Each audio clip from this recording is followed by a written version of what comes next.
I knew I had some follow-up options to it. It wasn't going to be a fatal flaw, but I knew that I had to go out there and stand on business. I had to know what I wanted out of this. I had to be assertive for it, and nobody's going to give it to you. You got to go out there and earn it. Welcome to Agency in Motion, where we go behind the scenes of building, acquiring, and scaling modern agencies. Hosted by Tristan Pelligrino, this show is for agency founders, operators, and investors who want to grow smarter, structure better deals, and create lasting enterprise value. Let's get into it.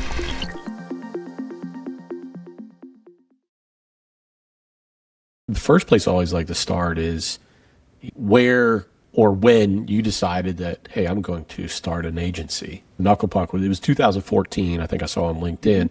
Was that the official date? And what was that spark that said, hey, I'm Brett, I'm going to start this thing up and get it going?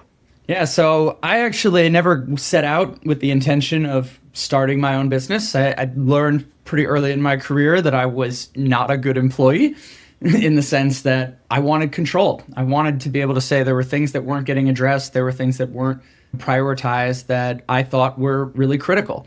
And so as I started working, I had two really impactful roles when I had graduated college, and I had an internship prior to that just for, introduction to the space. Having those kind of two jobs taught me different things. One taught me the subject matter expertise. The other taught me how to run a business, how to talk to executives, how to sell. In terms of life stages, my wife graduated from law school. We were moving back up from Atlanta to the DC area. And at that point, I told my boss in Atlanta, I was like, look, I'd like to go and try to do some consulting things here. We did a long transition so that I could set them up with everything that they needed. But I wanted the ball. I wanted the chance to control my own fate. It's been a humbling experience. I have a lot more respect for the things that my boss didn't do early on because he had other priorities. There were other things that he was responsible for. I learned that very quickly when I had started my own, but I still really believe in that mindset and that entrepreneur mindset that you got to want it. You got to be willing to go out there and put your name, your reputation, your blood, sweat, and tears on the line. And so that was kind of when I had started it. It's actually going to be, I think it's actually Saturday. I think 12 years is Saturday. May 9th is I base it on when I got the official LLC registration. My original LLC registration came through on May 9th, 2014. So I've been doing, as with I think anybody who starts with a bootstrapped kind of professional services one, I had some freelance clients that became Knucklepuck clients, but that was when I had officially exited my previous job. I left my salary behind. And so at that point, it was my livelihood. Yeah. That was kind of the turning point for it when I had officially kind of left the nest. I left the safety net behind, and I said, let's try to make something out of this. It's always interesting. I know when I worked myself to death almost before I took the leap fully.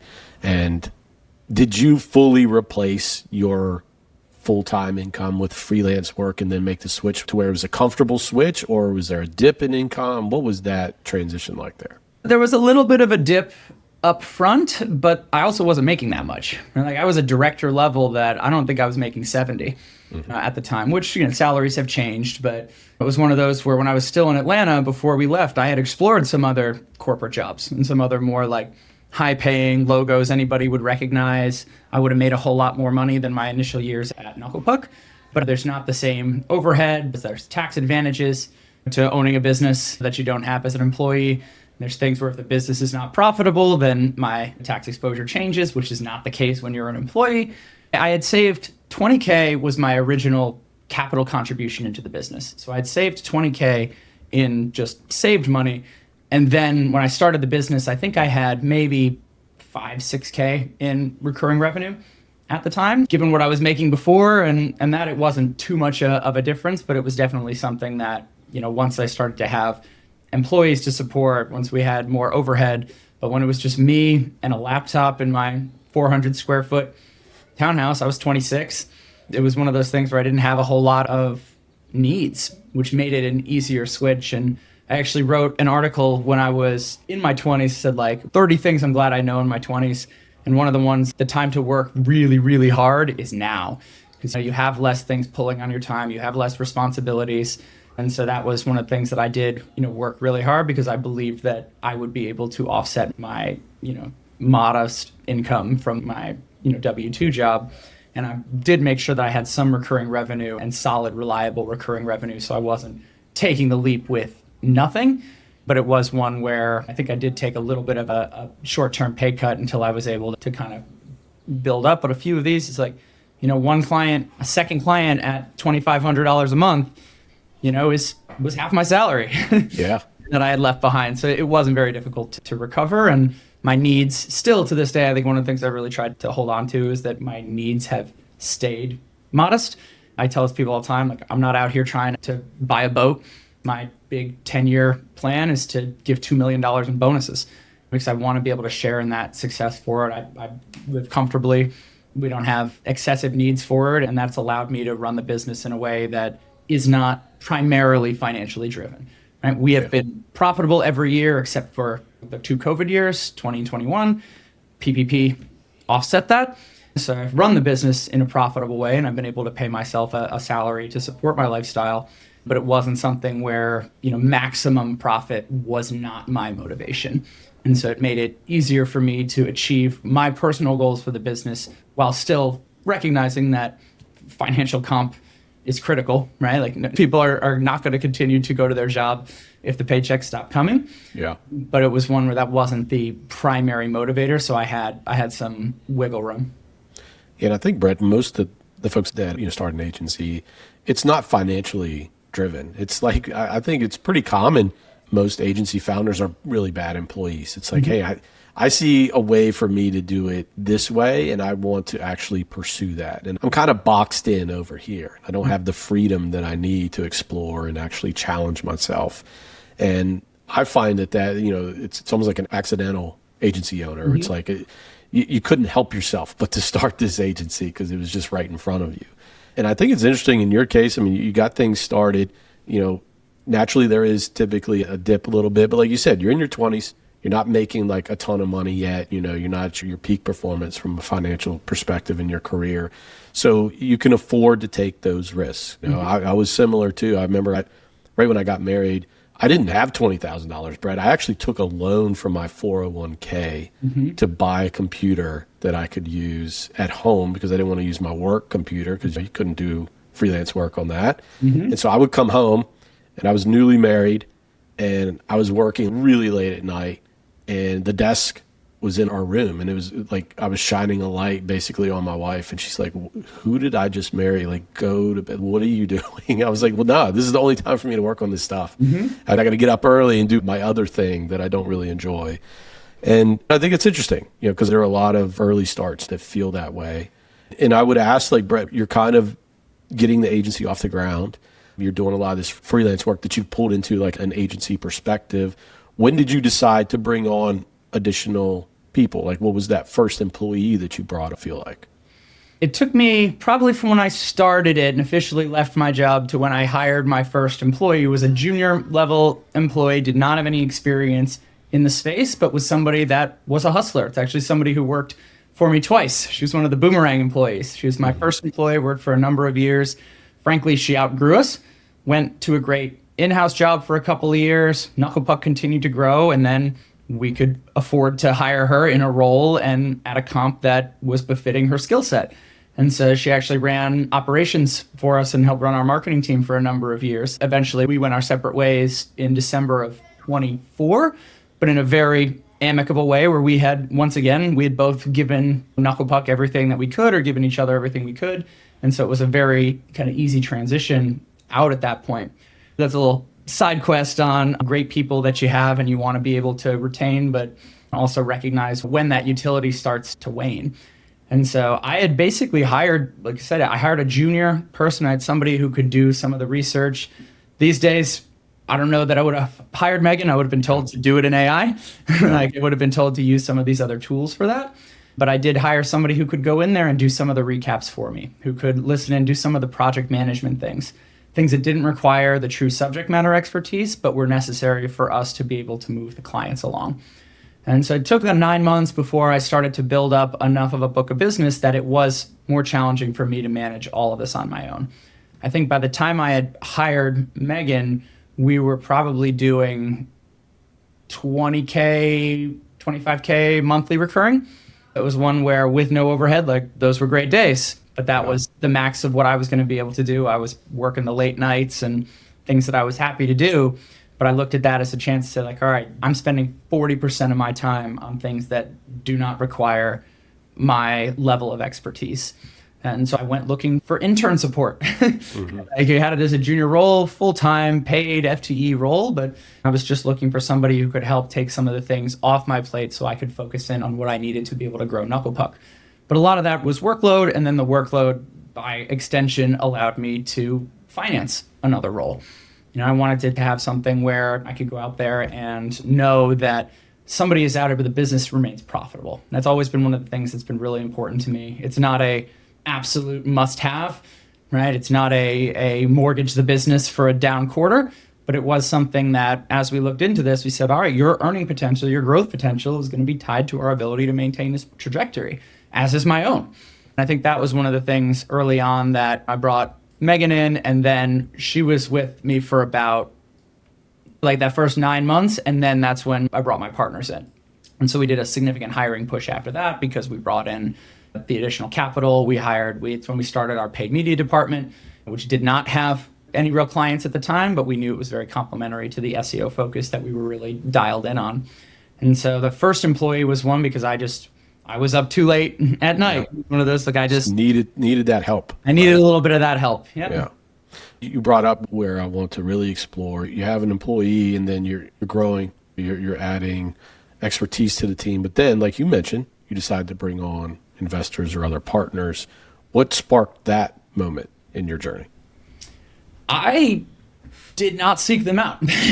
What sparked it is that I was approached. I was approached with an offer to potentially rapidly accelerate the growth of Knucklepuck with infrastructure, capital investment, and a much more expansive network, which largely translated into biz dev opportunities. And so the way that this had worked is I actually had a client that I was working on that was kind of like a pseudo private equity group. It's one where they only invested in projects where they took a large equity stake, but they also had large impact on the operations of the business. They ran the marketing, they ran the operations. They had a 90+ person agency, but that agency only worked on half a dozen projects that the company had owned. And so they didn't have a way to monetize relationships that perhaps were not willing to surrender a significant equity stake, but still looked at the work that they're doing, and there was a lot of overlap in terms of the commitment to results that we had. So they actually approached me, and because I was, I'll say naive at the time, but I remember they flew me down to Orlando. I sat around this giant conference table. There were like 8 to 10 of them on one side, and then just me on the other side. And I had to stop the conversation to ask what a vesting schedule was, because I had no plans to bring on partners. I didn't go out there to try to grow the business. I didn't go to business school. Ironically, I still, guest lecture every semester at Villanova's business school. We stay with my family. Mother-in-law has 2 masters. My father-in-law has a master's. My brother-in-law, he has 1 or 2. My wife has a JD, and we sit around and my mother-in-law goes like, yeah, but you got a JOB. I was like, right. Yes, I did, Nancy. Yes, I did.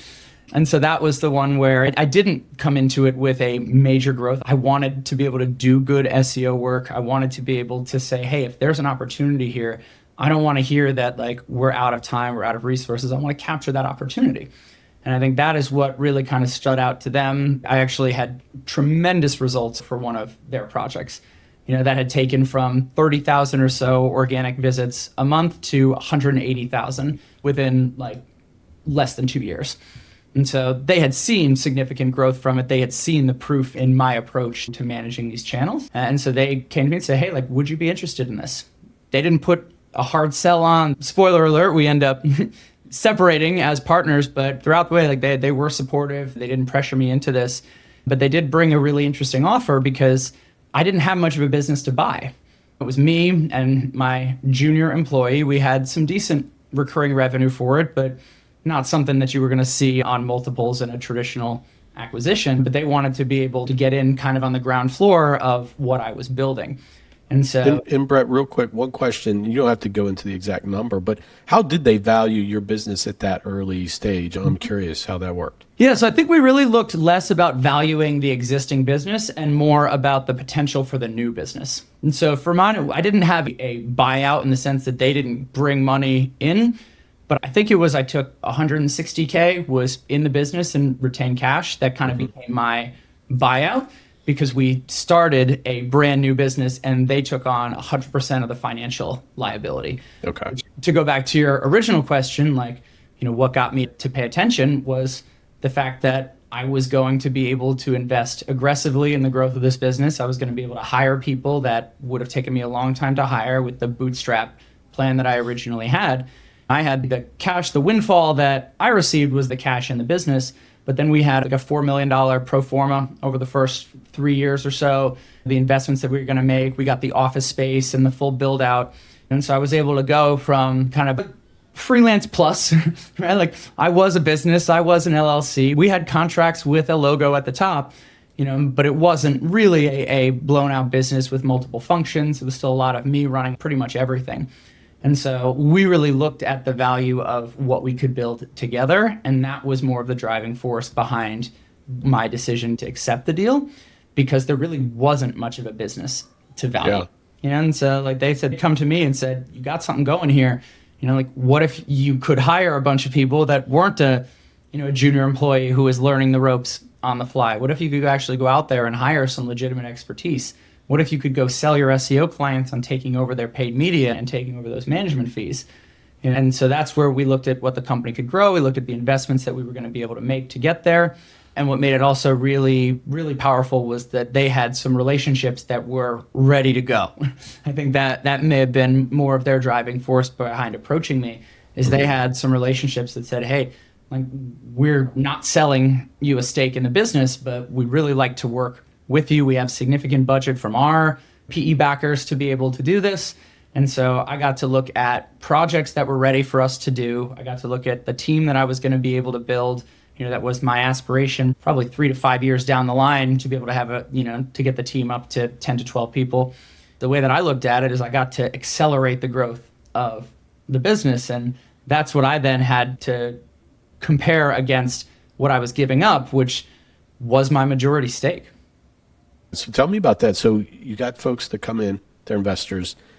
You take the cash that's in the business. There's no cash in the bank. They're going to basically take everything on moving forward, liabilities, et cetera. They're going to invest in employees and infrastructure. They're going to, drive leads and opportunities. It sounds like they already had kind of some pipeline for you. All of that sounds amazing. As a small agency owner, what wasn't as good as what it seemed, I guess, on the surface? Like, tell me something bad that maybe. Yeah, I mean, it's not even like this was not under the surface. This was up front. But the bad part is I gave up my majority.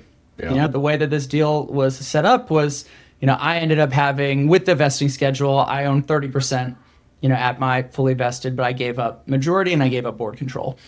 And so I had a lot of conversations about this with pretty much anybody who would take my phone call, previous bosses, colleagues, friends, the guy at the bus stop. It's like, what do you think about this? And ultimately, what I looked at, and I think this is a big part of what business owners and entrepreneurs really have to embrace, is you got to make a decision based on the information that you have available to you.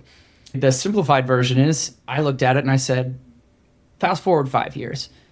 Is this company worth 3x what it would be with my partners versus without? The rationale being 3x, my 30% is 1/3, give or take. So it's like if I'd kept it myself and we fast forward 5 years, what's the value of the business? Where do I expect it to be able to go? What do I think I'm going to be able to achieve versus what I'd be able to achieve with this backing? I think it's one of those deals that I wouldn't take now, but it's probably not for the reasons that you're thinking. It's not because it was a bad deal. It's because I am more valuable now. But at the time, 26 when I started, it's probably 27, we're having these discussions.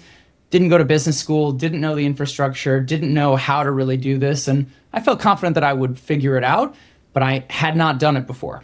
This was my first business. And truthfully, at the time, it was kind of a baby business, even at that.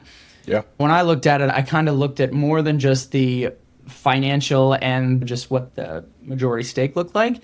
And I looked at it and said, I actually really do think that this can accelerate what I'm going to be able to achieve by having this kind of rocket ship attached to me.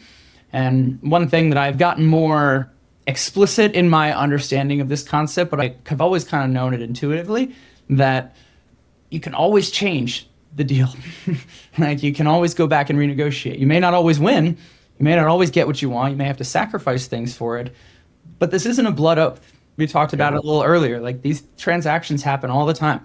People bring on partners. People divorce partners. People sell their business. People acquire businesses every single day.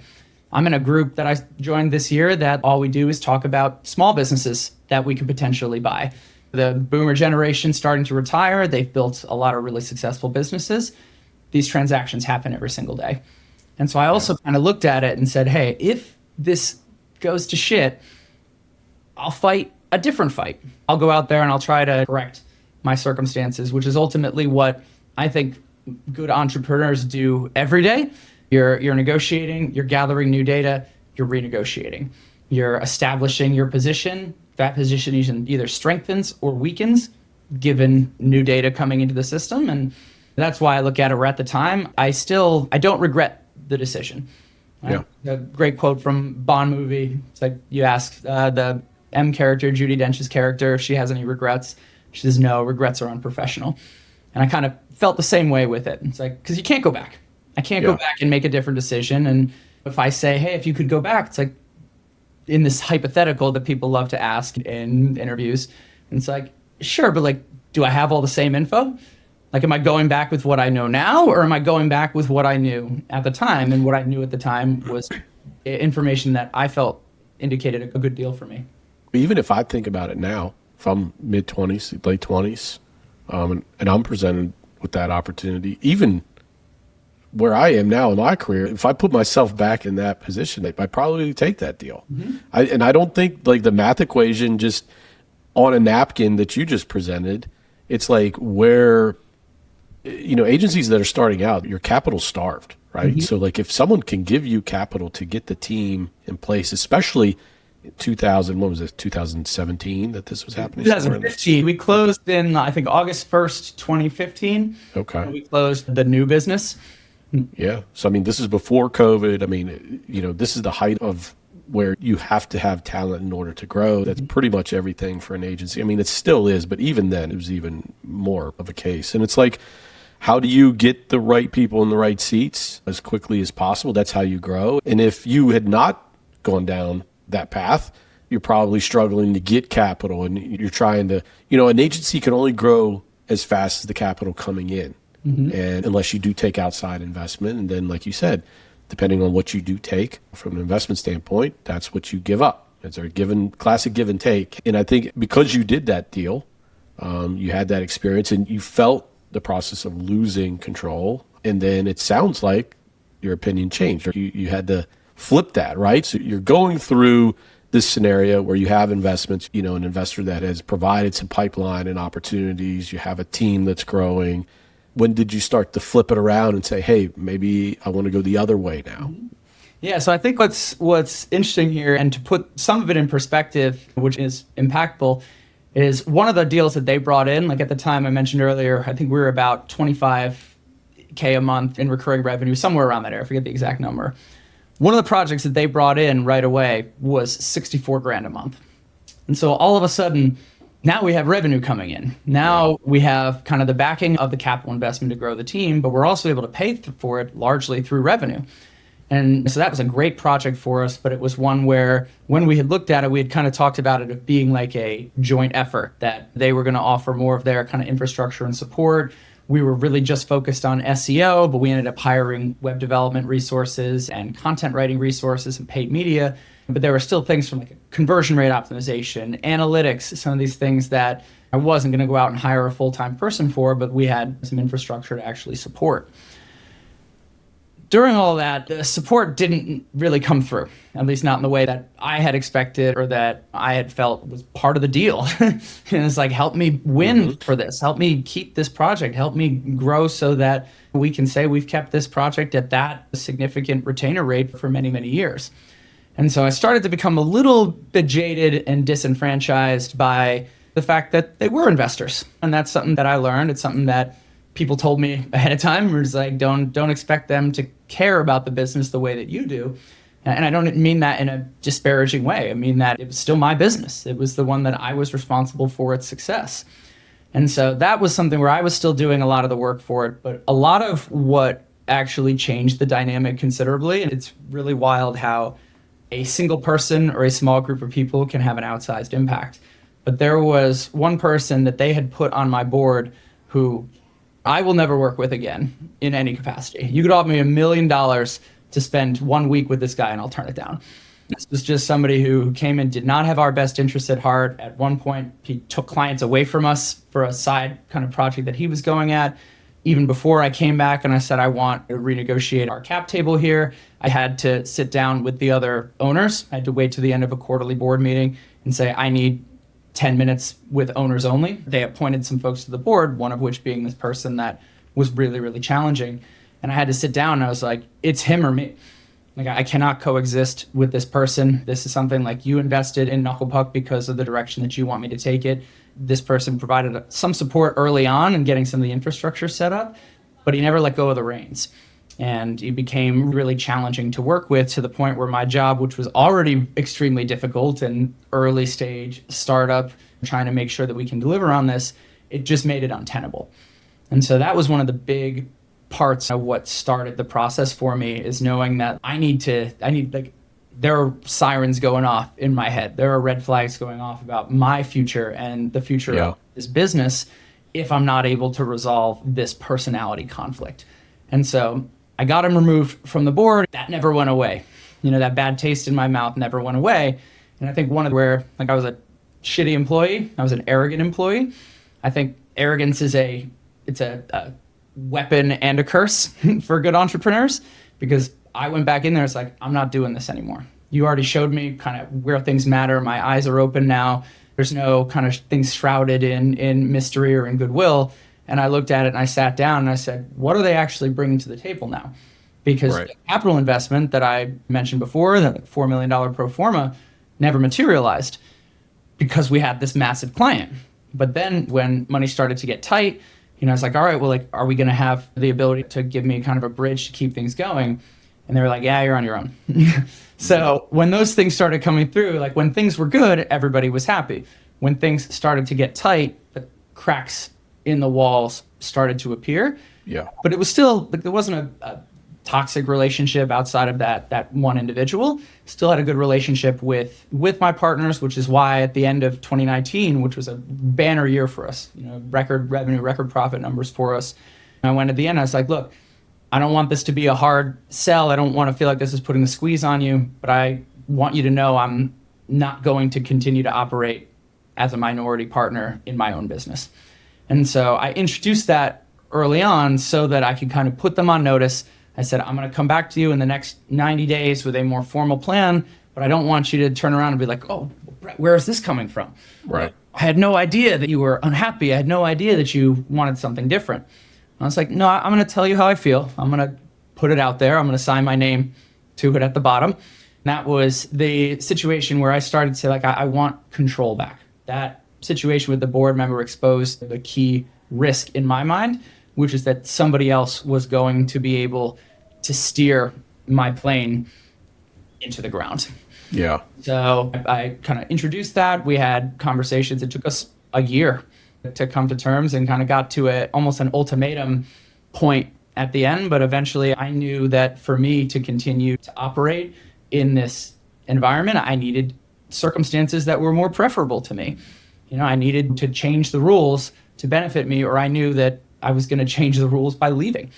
And so that became one of the areas where I looked at it as an unsustainable relationship for me to care at the level that was required for me to be successful. You're meant to get a return on your investment. You don't have to care. Right. But for an owner operator, for somebody who's in there, every good entrepreneur I know has stared burnout down, sometimes more than once. And I looked at it and said, I cannot do this.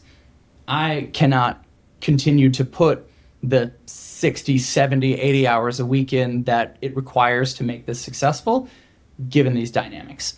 And so that's kind of where I came back. I knew that about myself. I knew that if I was going to be able to do this, it wasn't the money. but it was the control. It was being able to have control over my own destiny, and know that I can dig deep for the things that I care about. But if I don't care about it, I can't say no amount of money, because I was asked for, it's like, what's your Godfather number? And I was like, what does that mean? It's like, what's the number you can't refuse? Right? So I think everybody has a Godfather number, but that Godfather number wasn't going to materialize. And so outside of that, what can I reclaim? And that's when I went through the process of negotiating back my majority stake. And Brett, you had a minority stake at that point. You can either say, hey, I need you all to buy me out. I can't do this anymore, right? So I'm a minority owner. I need you to take care of that, and then I'm going to go on to my next thing. Or the other option was obviously buying back the remaining piece that you did not own and saying, hey, I'm going to take over full control, and I'm going to go down that path. Did you think about both scenarios, or was it always like, no, I started Knucklepuck, I'm going to go down that road, I'm going to buy back majority stake, and I'm going to push this thing forward? Or what was that decision process? That was the point, because ultimately, I don't think that they would have kept the business going without me. I think they wanted to invest in me. They wanted me to be able to grow the business, and they wanted to be able to derive a profit from that, which they should. But it wasn't one where they weren't going to buy me out of the business. They did not want to start their own little agency. They wanted to be invested in a successful growing agency. And I think that was a big part of my leverage. And I think when you're going into negotiations at any level, there's two things that are really critical. You got to have some leverage, but most people can find leverage somewhere or another, but you have to exercise it. And I think that's the part that good negotiators separate themselves from mediocre ones, is you've got to be able to know, how do I apply this leverage to get what I want? And the fact that I knew that they were, I guess I should say, unlikely, right? Nobody knows anything for sure, but my calculus told me that they were not going to buy me out. They were not going to run this business without me. And I said that explicitly in my final stand on this. When we got to the end, we were kind of at a bottleneck, and I made a very long and passionate speech which covered a lot of these things. Because for one example, when we said, like, would they buy me out? And so one of the ones in our very first conversations, we were looking at it. The business was probably worth $3 to $4 million, if it were to go out there. But then they came in, it's like, well, what if I say it's worth $10 million? And I paused and I kind of laughed a little. And I was like, David, if this business is worth $10 million, then what the hell are we doing here? Yeah. Show me where to sign. We should all be ready to sign. Let's put it on the market and end this thing. Yeah. Yeah, and it's basically like, don't bullshit me. Like, that's not what it's worth. We have to come up with something that is reasonable for what this is worth. But if there's a buyer out there at 10 mil, like, I'll sign today. Like, we all should.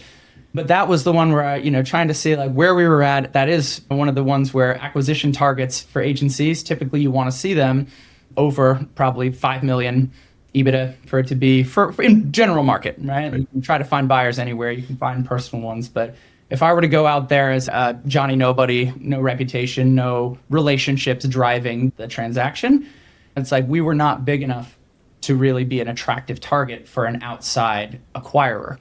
And so that, again, became leverage in my favor, because I positioned myself as the alternative to zero balance.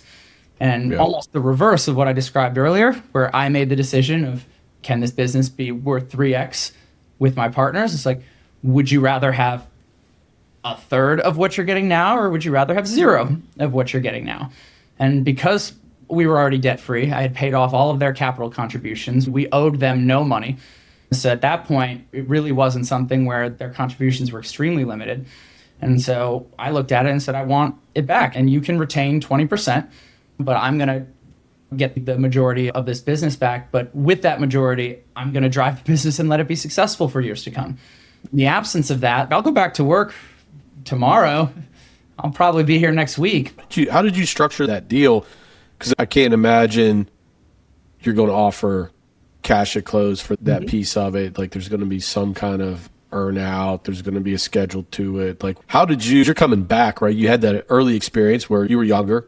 You didn't really have a lot of knowledge around how those types of transactions work. You learned a lot. Now you're on the other side where it's like, okay, now I'm going to buy back the majority stake. What did you do differently, and how did you structure that? Yeah, so we looked at this probably 100 different ways. We looked at it as like an earnout with a schedule that hit targets for it. I'm trying to remember some of the different ways that we had structured this out. We'd structured it where like I would buy back to 51%, so that satisfies my desire to be majority owner again, but need to hit targets for the rest of it. And we went round and around. Everybody's accountant looked at all this. It made our head spin. And so by the time we finally got to a valuation number on what we thought the business was worth, then we kind of backed in. It's like we're overcomplicating a lot of this. It's like, let me just buy it. Let me just buy it. I will own it now. And then from there, like I said, we had a good relationship, and we were actually able to do the entire deal on a seller finance note. And so they seller financed the entire thing on legal minimum interest rate, which getting credit to them and their way that they chose to do business, right? People can choose to do business in a lot of different ways, and they chose to really want to work with me here because we still had potential for us to grow the business. But we eventually got to the point where the math was just too complicated. Like everybody understood what we were looking at, but could we open this up in a year and know which targets that we've hit? It just got super, super complicated. Right. Tax implications got wildly complicated as well. It's like, all right, well, like you have some of this is equity, some of this is profits interest, some of this is being paid in intervals. And so we ended up just going with the simplest version of it where I bought it for a lump sum, but that lump sum was entirely financed through a seller finance note. And Brett, did you have downside? So like, let's say that's something that I think it's always important for folks to think about. Like every pro forma that you see, or, when an agency proposes, hey, here are our projections, they always go up and to the right. That's not always the case in agency world. Sometimes 2020 hits you in the face. And so like, what did you put in place beforehand? Was there some downside protection there, or what did that look like? Not really, honestly, because I was still running the business. I still wanted to run the agency. The agency was coming off its very best year. It must have been in 2019 that we negotiated it. And 2019 was another really good year for us. It closed right before COVID had started. But the business was still successful. My strongest leverage is to keep growing it. And I think 2019, we set new records for all of it. So I was able to look at it and say, hey, you all can stay on this train in the direction that it's clearly going, or you can hop off. I didn't really look at the downside for it. I didn't really have downside protections. If I had failed in the worst case and I just dipped out, their collateral was the equity in the business. And so I would honestly argue that they probably had more exposure than I did because they still needed their note. And that note was calculated. I was still expected to make escalating payments over 5 years, 5 or 6 years. I was still expected to make those payments. And part of what got really challenging is I got to 2020, 2021, and I was like, look, I can't make this additional payment now. I need to extend the payment window for it. And at that point was when I started to look into, this is one where I'm not sure that this is a good deal again, right? Like I'm not sure that this is the right situation for me. But yeah, that was my real risk and exposure, is that legally, based on what we papered, I owed them that money no matter what. And I was personally on the hook for that money because the business didn't buy it back. I bought it back, which I think was one of the distinctions in the agreement that left me with more kind of personal exposure here. Yeah. And so that was 2020. You had this signed, and now you're 6 years past that point in time. How does it feel now where you sit? Yeah, I mean, I went even further on it. I actually bought out the note at a discount and my 20% back, their 20% back in 2024. And so this was the result of, there were some contested activities that took place in here. And we kind of looked at it and said, rather than getting into a dogfight about all of this, like maybe like their business is very, very successful. We were a small fish in their pond. And so again, leverage, I knew I had leverage because this was my whole world. This was a very, very small portion of theirs, and they had already made a return on it. They were going to take no losses. If I walked away and disappeared off the face of the earth, their investment in Knucklepuck was positive. And so those things made it easier for us to just kind of come to the conclusion that time for us to divorce. I use that phrase a lot when describing the last transaction here, because I think you see divorces, everybody hears the horror stories of the nasty, bitter divorce where everybody hates each other and It's like I'd rather burn the house down than, buy you out of it kind of deal. This was not that situation. There was some testiness, as I think always happens in these types of negotiations. But ultimately, at the end of it, they were good partners, to the end. We recognized that we can come and kind of be a slugfest and fight over what is a significant amount of money. There was probably $500K, maybe a little less left on the note, plus the 20%. So, this is not like we were saying, oh, it's $1,000, like it's a rounding error, who cares? It was significant, but it was much more significant for me than it was for them. Yeah. And I think that's where I was able to come back and say, all right, you see the books, you see the situations. They looked around at what was happening in COVID and how difficult it was for a lot of businesses that didn't make it through COVID, especially a lot of agencies. And so that's where I had kind of positioned there. It's let's divorce amicably. Let's go our separate ways. We've decided that our lives, our professional lives, are no longer entwined. And then it just came down to numbers. And so we didn't do the seller financed again, especially since I bought it out at a discount. So they didn't get the full contemplated amount from that original deal. But that was one where that was part of my negotiating position. It's look, we can sit here and you still have to wait for me to pay you. And the business has to be successful for me to pay you. Or I can give you this, lump sum tomorrow. I'd already gotten the financing lined up. So it wasn't one of those where I came in there testing the waters. We come to terms on what that number actually needs to be. I'll wire you the money tomorrow and we go our separate ways. And I think part of that was also really compelling versus having to fight it out. They had 4 partners in the business. So, if it was one person, maybe 500 is a lot more. But I'm going to be the guy outside your storefront banging on the window every single day, disrupting your day until we come to an agreement on this because I don't got anything else. I don't have other streams coming in. This is all in for me. And I think that was part of their calculus was how much is this fight going to be worth? If we go to a fight, how much are we actually going to get? And anytime I think the risk with a seller finance is you still need the buyer to follow through. If the buyer is unable for whatever reason to make the payments, you're exposed there. And so I think this was a way to limit the risk for it. They were able to get upfront. They were able to remove the mental distraction. They could focus on their portfolio and their other businesses. And so I was actually expecting them to negotiate a little harder. I kind of lowballed a little bit, expecting to have to come up on that, but they went with the expediency route. I wired them the money the day after we signed the agreement for it. I got my 100% ownership back of the business, and like I said, we got our separate ways. It's awesome. Yeah, well, congrats on all that, seeing both sides of the equation there. And I've been on both sides of the table too. And, you learn a lot with every transaction. Everyone is so different. Every agency is different. Every founder is different. And, one of my mentors always explains to me is you don't project your own perspective on the deal. Don't say, I wouldn't take that deal or I would. The person on the other side has different reasons for why they want to do a transaction or not, and it's like you brought it up. Sometimes it's personal that someone just needs to go in a different direction. Sometimes someone's more hungry than another person and they want to double down and that's too risky for someone else. And there are all these different things on the spectrum that you have to evaluate. That's it. My last question for you. What is probably your biggest learning since you've been on both sides of the table with your own agency? What do you think is the biggest thing that you would probably let another agency know that might be in a similar position? Yeah, I think it's a lot like poker. I think a lot of this is like poker because if you hear the things you don't play your hand, you play the other person's hand. But you still got to have decent cards to win a tournament, right? You can't bluff your way through everything. You got to be holding some cards when it matters. But I negotiated against a particular opponent, and so I had a good read on their hand. I had a good read on where I could apply pressure, where I could apply leverage, and I knew that I had cards that could win or could not, but I had to make a strong play for it. To kind of put this in perspective, when the original buyout, when I bought back my majority, we actually were at kind of a standstill in terms of what they thought I should pay for the business and what I thought I should pay for the business.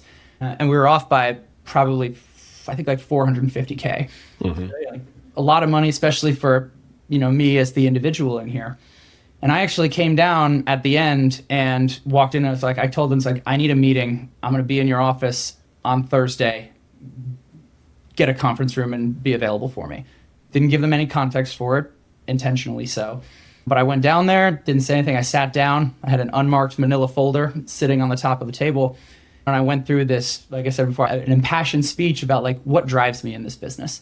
And this was part of my positioning. And the thing that, to go back to your question, is like, what do I learn from this? What does somebody else learn? It's like, you got to have a strong betting posture. And so I basically went through and it's like, I've always said that this business is not about the money. But if that's the case, then why don't I just take your deal? Right? If it's not about the money, then take the deal that gives me less money and go run the business. And just like in poker, I could see the lean back. It's like, I was like, all right, good. I got you to get my first point. Let's go in on this. And I was like, but if it isn't, then what matters to me? And so then I went through, it's like, what actually matters to me is knowing that I'm going to be able to be successful in here, that I'm going to be able to be motivated to the point that I can give this business everything that it requires to be successful. I went back and forth for all of it. And it's like, I actually have my people lined up to back me on a new venture as soon as my restrictive covenants expire. I have other options. It's not like I'm without them. And then I paused and was like, but I can't do that to my wife again. I can't put her through another startup right now. We had young kids. And I was just like, so at the end of the day, this is about how you value me and my role in this business. And that's the point where I split the manila folder into 2 manila folders. And I slid them across the table, and I said, I signed both. I signed your deal, and I signed mine. I'm going to go back to work tomorrow either way, but you should recognize that if you sign your deal, then we will have a transactional relationship until such time as I move on to something that is more suitable for me. If you accept my deal, you show me what I mean to this business, that you recognize the importance that I have in this business, and that that's going to be the strongest opportunity for you to derive maximum returns from your investment in Knucklepuck. And so they stepped outside for about 10 minutes with their board. They came back and said, I got to run the numbers to make sure this is legit. But if the numbers check out, we'll take your deal. And so like that was me going out there. And I actually, you talk about having a mentor and the people that I consulted with. I went and I talked to everybody. Not a single person blessed this approach. Not a single person I talked to thought this was going to be successful, but I had a read on the player across the table. Yeah. I was willing to bet 400 grand that this was going to be the argument that was going to help them recognize. And if I lost that hand, then I probably would have bowed out of the tournament and go play something else, go play blackjack in the next room. So I knew I had some follow-up options to it. It wasn't going to be a fatal flaw. But I knew that I had to go out there and stand on business. I had to know what I wanted out of this. I had to be assertive for it, and nobody's going to give it to you. You got to go out there and earn it. You got to go out there and make the case for why you should take it. And I think that's one of the things that I learned throughout this entire experience, and something that I continue to talk about to college students. I talk to my children about it. My son in particular is very entrepreneurial. He's got he does a cocoa business. He's done other odd jobs around the neighborhood. But it's the ones like, what is your value there, and how effectively can you communicate that value to somebody else? Because all valuations are made up, right? Like everything is a matter of what you and another person agree that it's worth, or another organization agree that it's worth. And so some people are intimidated by that ambiguity. I actually find it to be a really, really powerful thing for a strong leader, because the ambiguity is where you win. It's like, can you go in with enough of a stable foundation that you can still pivot? Can you play, to stick with this poker analogy, can you lose this hand and still win the tournament? Right. Having some of those and being willing to take a big shot at it. And, to reiterate what I had said earlier, it's like, if you don't like the deal you signed, go renegotiate the deal. Renegotiating the deal might be leaving this one and finding another one. You might leave a lot behind in doing so. Those are all part of the equation, but you got to be able to know what you're willing to put. You got to actually be willing to apply that leverage. Oh, I love it. Well, thanks for sharing all that, Brett. I'm glad we chose to go down that path. There were 5 to 10 things I could have talked to you about this afternoon, but I think that's interesting because these stories, you just don't hear much in the agency space unless you're at a happy hour with other agency founders. And it's like, all right, well, tell me, how did that work out? Or how did you land? How did the other partner leave? Or how did this partner join? And there's always just these unique stories. There's no agency store out there where you can like see agencies for sale and how they've been bought and sold, and the information is just unstructured. There's nowhere to get it. And so this is really the only way to do it. I will ask with Knucklepuck for the audience, who is it that you primarily serve and how do you help them and where can they go to find out more about you? Yeah, I love that. I appreciate the opportunity for some shameless self-promotion here. But Knucklepuck, we focus exclusively on SEO, which now incorporates GEO and some of the LLM optimization ranking in our, the new AI tools that are becoming more and more prevalent. And so we do SEO, GEO, and we do paid media. Don't have an industry specialization as much as we have a kind of a services specialization. Mm-hmm. And we work primarily with businesses where your conversion is lead generation as opposed to e-commerce transactional purchases.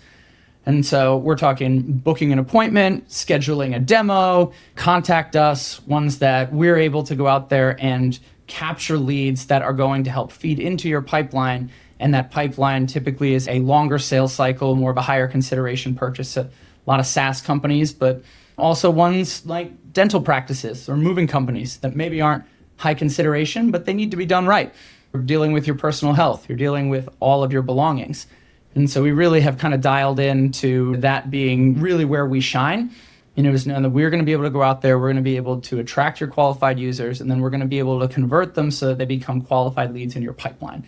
Because at the end of the day, if we don't ring the cash register, then nobody gives a shit about how much, how polite you were on the call or how well organized your project plan was.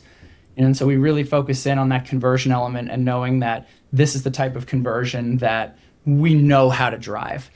And so if you're interested in talking about any of that or even just talking about some entrepreneur stuff, you can find me on LinkedIn. Our website is knucklepuckmedia.com because there's a punk band in Chicago that won't sell me knucklepuck.com. I ran across them, researching. Yeah. See, if you run across them again, see if they will part with the domain that they're not using. If they were using it, I'd be happy. I'd be more chill on it. But yeah, so knucklepuckmedia.com, or you can find me on LinkedIn.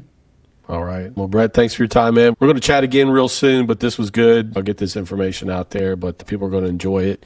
Like I said, we got to get more of these stories and experiences out there. And it's been a pleasure. Thanks for joining me on the show. Yeah, likewise. It's been great to be here. Thanks for listening to Agency in Motion. For more episodes, insights, and our latest thinking on agency growth and acquisitions, visit aragon-holdings.com and subscribe to the newsletter. We'll see you next time.